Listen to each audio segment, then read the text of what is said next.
Have you heard of the term sunk cost fallacy before? Many people haven't.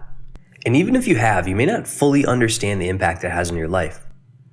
In this episode, I'm going to explain how it may be controlling major life decisions of yours in very negative ways, without you even realizing it. So, what is sunk cost? So the definition of a sunk cost is a cost that has already been incurred and cannot be recovered. So, why is this important? Well, most people fall victim to sunk cost fallacy, which means we often make incorrect decisions when it comes to sunk cost.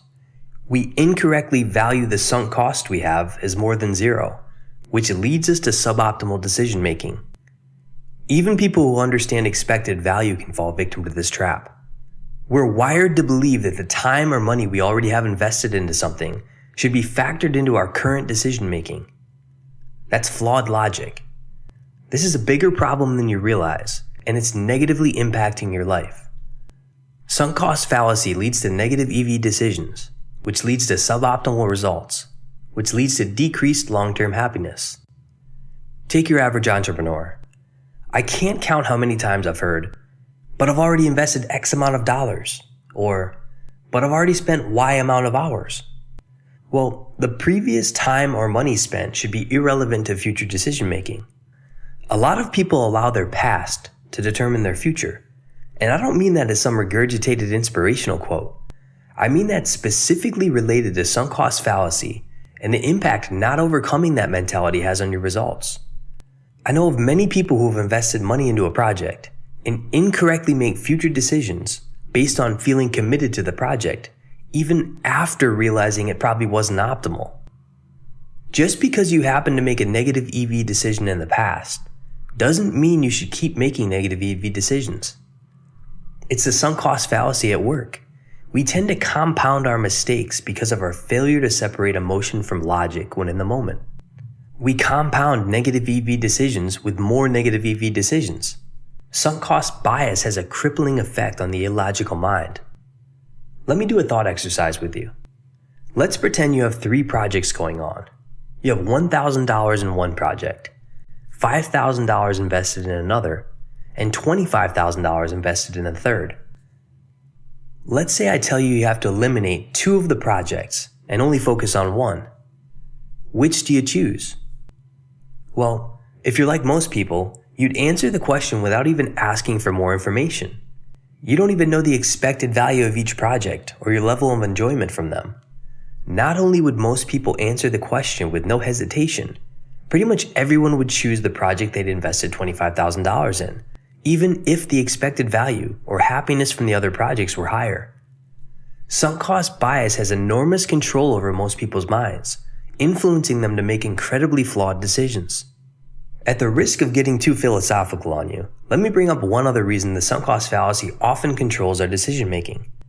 A lot of times we make the irrational decision to succumb to sunk cost bias because subconsciously we may feel the need to justify our decision to irrational people.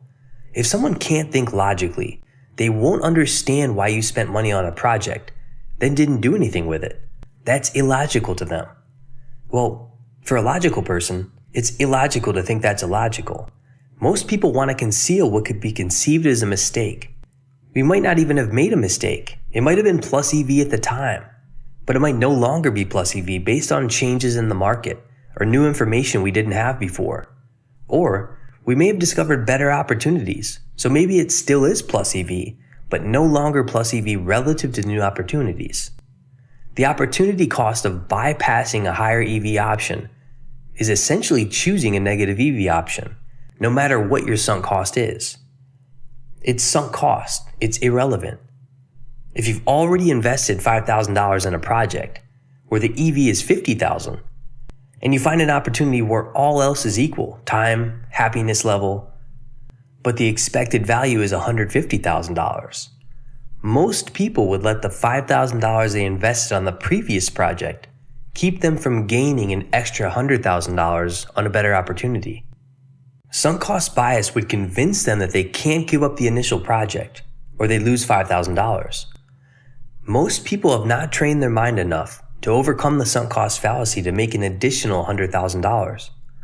Also, even if the monetary expected value is not changed, If your level of happiness has changed relative to where you could invest time or money, you should still cut your losses. Sacrificing money or time because of a sunk cost bias is an amateur move that even most professionals make. There was a popular study done a long time ago that confirmed how strong of a hold sunk cost fallacy has on our minds. It was about the psychology behind sunk cost. Subjects of the study were asked to assume they had purchased tickets for 2 ski trips. One was a trip for $100, and a second, even better trip for $50. The subjects soon realized that the 2 trips actually overlapped, so they could only go on one of them, and neither ticket could be refunded or resold. The majority of the people in the study chose to attend the less enjoyable trip because it was more expensive. The loss seemed greater to them, even though there was no actual loss. It was just the sunk cost fallacy playing tricks on their mind. They couldn't get the money back from either trip, and they still chose not to attend the trip they would enjoy most. They let their past decisions incorrectly influence their future decisions and future happiness. It's pretty mind-boggling that we're wired in a way to make suboptimal decisions, even when we know exactly what we want. I think we can overcome the sunk cost fallacy with practice, starting with small decisions and working our way up to where it's natural for us to think in terms of expected value, instead of being influenced by sunk cost bias. Let me give you an example from my own life where I practiced not falling victim to sunk cost fallacy with a conference I was supposed to attend. See, there was a conference I was supposed to go to that I'd purchased a ticket a while back for, but decided it wasn't a good use of my time anymore. So I threw the $500 conference ticket in the trash. Why? Well, based on a lot of my goals changing, conferences don't serve me much at the moment. It would have been a distraction for me. I had many friends who couldn't believe I was going to throw away a $500 ticket. In hearing that I wasn't going to attend, more than once I heard something along the lines of, "I don't really want to go either, but I already spent $500. That's the sunk cost fallacy at work. Not only that, if a conference no longer serves someone, they're losing even more in opportunity cost by allowing sunk cost bias to control their decision making. Not to mention that the same people spent even more money doing something they didn't want to do by buying plane tickets and hotels. Think about that. They admittedly didn't want to go, but since they spent $500, they don't want to feel like they lost it. So they spend another $500 to $1,000 on room and airfare. If I'd attended the conference, it would have been me saying, "I will let a sunk cost that no longer serves me convince me to make a negative EV decision so that I won't feel like I lost money on the ticket." The problem is, that decision to let a past decision influence future decision making is actually costing me money. Not just money, but time and happiness, since I know it no longer serves me. Remember, I'm not losing $500, it's a sunk cost. I think a lot of people feel obligated to stay committed to certain things just because you have a sunk cost, even when it's obvious that it won't help you achieve your goals. Let's look at some common examples where you may be allowing the sunk cost fallacy to negatively influence your life. Relationships. How many of us have stayed in crappy relationships because we've invested so much time already? Even when it's obvious it's not a fit, we choose to continue because we feel like we've already invested so much in it. Instead of freeing our time for someone who's a better fit, we stay involved with someone who's obviously not because of sunk cost bias. Not just romantic relationships, but friendships as well. How many friendships that do not serve you are you still holding on to because of the time you already have invested? You're allowing bad choices from the past to determine future choices, even though these future choices will negatively affect your happiness. Eliminating sunk cost bias from your thinking helps you eliminate bad decisions. Eliminating bad decisions helps you increase good decisions. Increasing good decisions will ultimately increase your happiness. Let's look at investments. Let's say you invest in a stock or a piece of real estate, and you realize it was a bad investment and you may not end up doing very well on it. If you have already lost money on the investment, you may be inclined to stay in the investment even though you already know it's not a good one. You'll incorrectly want to make your money back before you get out, instead of making the correct decision to just get out. With a stock, you may watch it continue to go down in value, not selling it because it's not back to the price you paid. But the price you paid is irrelevant. Yet that's how most of us are wired, to continue losing money as if the price you paid mattered. In real estate, not only will you lose money on a bad purchase, you'll probably end up going even further into the hole, as you'll need to continue dumping money into it to hold it. Throwing good money after bad is obviously negative EV, but most people have not trained themselves to overcome the sunk cost bias, so they do it anyways. They may as well be gambling, and this mindset is relevant to the gambler's fallacy. The gambler's fallacy is the mistaken belief that something with a fixed probability will start happening more or less based on past results. For example, a coin flip is heads 5 times in a row. You'll see the gambler's fallacy at work when you hear someone say, "Oh, it has to be tails this time." The past results haven't changed the fact that it's still 50-50. When I played poker for a living, I profited from the gambler's fallacy many times. Players would often have trouble walking away from the table when they were losing, even if they were at a big disadvantage. Their mindset was, "I just need a couple big hands to get back to even though it was unlikely they'd make their money back, since they weren't skilled enough to be a winner in the game. Their sunk cost fallacy of being down money, combined with their gambler's fallacy of being due a good run of cards, kept them at the table, which often resulted in much greater losses. Good for me, bad for them. The gambler's fallacy is also called the Monte Carlo fallacy because of what happened at the Monte Carlo casino. In 1913, some gamblers lost millions at the roulette table when it spun black 26 times in a row. They kept betting more and more money, thinking it had to land on red the next time. While the probability of coming up black 26 times in a row is extremely unlikely, the probability of each following spin did not improve based on past results. It stayed exactly the same. If they'd understood the gambler's fallacy, as well as not getting caught up in the sunk cost fallacy of needing to make their money back, they would have saved millions of dollars. Another one to think about is consumption. People say, "I must consume it because I've purchased it." It's a common way of people falling victim to the sunk cost fallacy.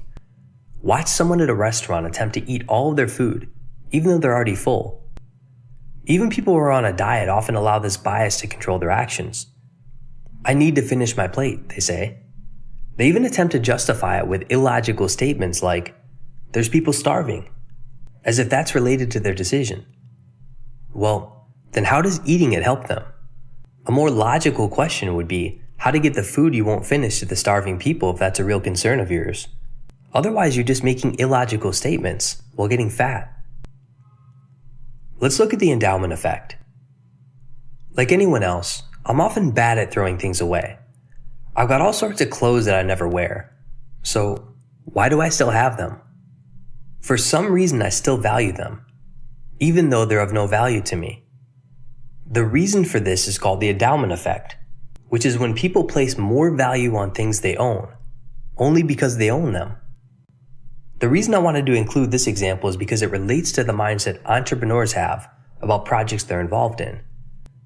They tend to hold on to projects they shouldn't be involved in because of a combination of the sunk cost fallacy, or how much time or money they have invested, and the endowment effect, where they're overvaluing the project only because of their ownership in it. A long time ago, my mom taught me a good way to deal with my clothes that I think will help you deal with your business decisions. She said, "If you saw this shirt in the store today, would you pay $5 for it?" I was amazed how many clothes I wanted to hang on to that after applying the $5 rule to, I quickly got rid of. I was able to fill up many bags of clothes to donate that would have just collected dust in my closet. How can you apply the $5 rule to your current job or business project? Let's think about it.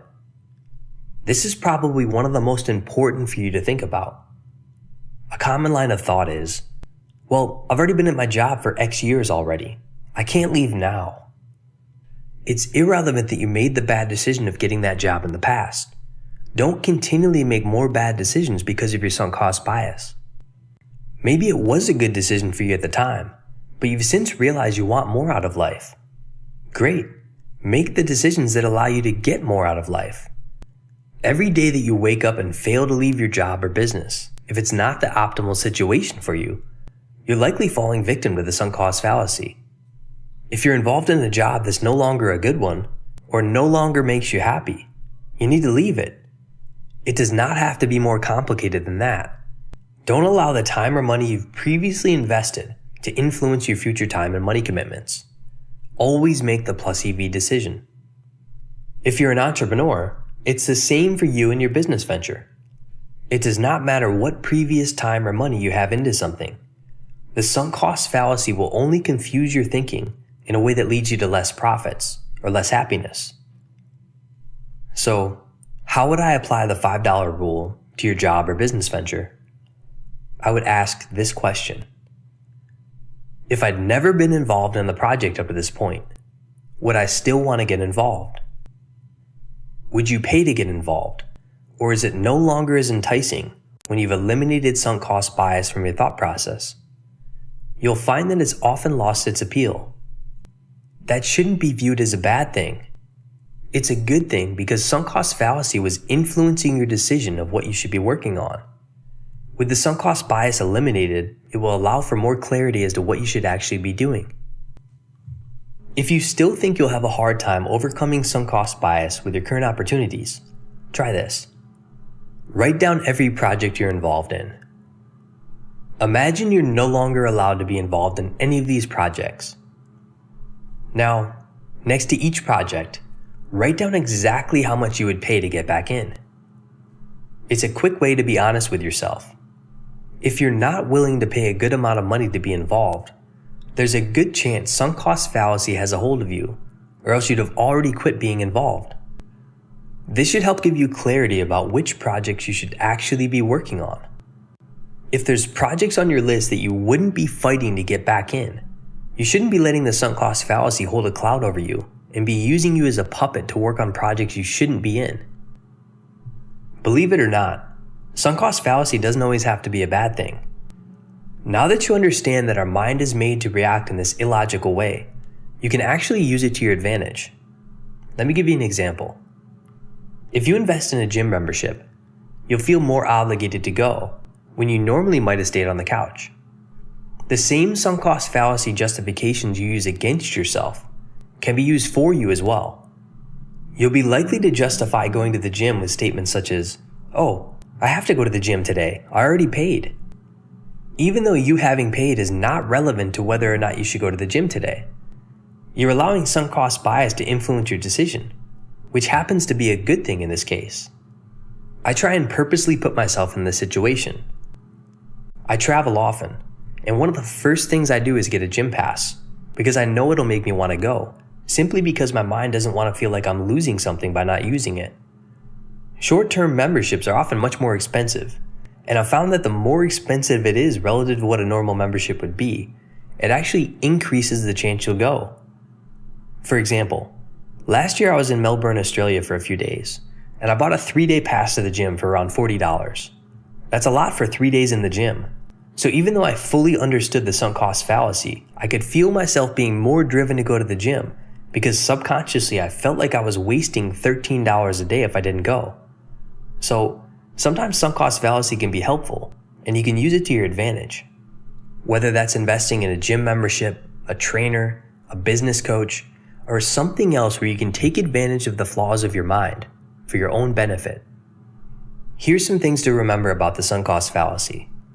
Whether it's money or time related, you need to consider the influence sunk cost fallacy has on your mind.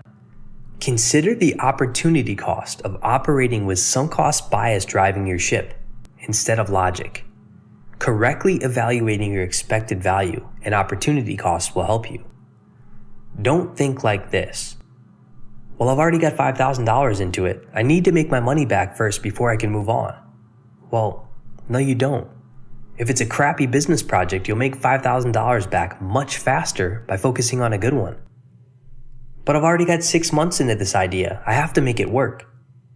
The months you have into something is irrelevant to whether or not you should be spending future time on it. Think like this instead. Would I still invest in this project if I wasn't already involved? Disregarding previous time and money invested, how does this compare to other opportunities?